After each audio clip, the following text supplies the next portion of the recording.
Hello student welcome to my channel. तो आज आपण गोटे इंपोर्टाट अपडेट रोचे युक्त 3 नाम लेखापी आज आवेदन आपणकर होगा जाऊँगी। तो भुवनेश्वर ये आपणकर न्यूज पेपर आ27-26 शिक्षा वर्ष स्नातक युक्त 3 कॉलेज पाठक नाम लेखा निमंते उच्च शिक्षा विभाग पक्षर विज्ञप्ति प्रकाशित होईछि। मे 27 अपराह 4 SAMS website common application form उपलब्ध है। जून 10 मध्य आग्रही छात्र छात्री साम्स पोर्टाल को जाए ऑनलाइन माध्यम फॉर्म पूरण करें।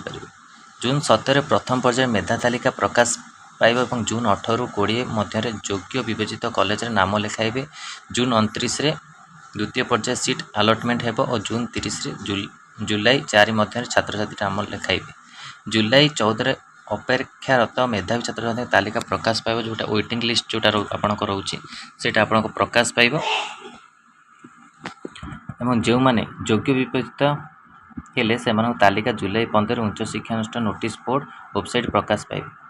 आवेदनकारी को फोन कॉल एसएमएस माध्यम अवगत करा जुलाई 9 रु युक्त 3 प्रथम वर्ष पाठपढ़ा आरंभ हो बोले उच्च शिक्षा विभाग पक्षर जारी विज्ञप्ति कहुई।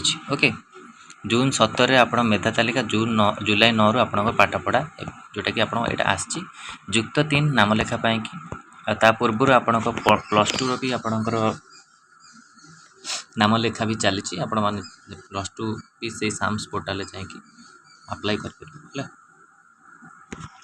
तो यहाँ इंपोर्टाट अपडेट थी आपण कि युक्त 3 नाम लेखापाई कि आपणकर ऑलरेडी आसी सारी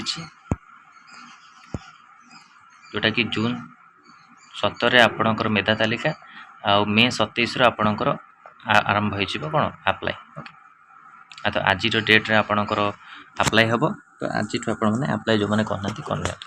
तो यहाँ इंपोर्टाट अपडेट था आपंप वीडियो भल लगी लाइक और शेयर करूँ और चैनल प्रथम थर पर चैनल को सब्सक्राइब करूँ और ये कंटेंट बेल आइकन को क्लिक करूँ जहाँ समस्त नोटिफिकेशन आपन पाखे पहुँच पार। धन्यवाद।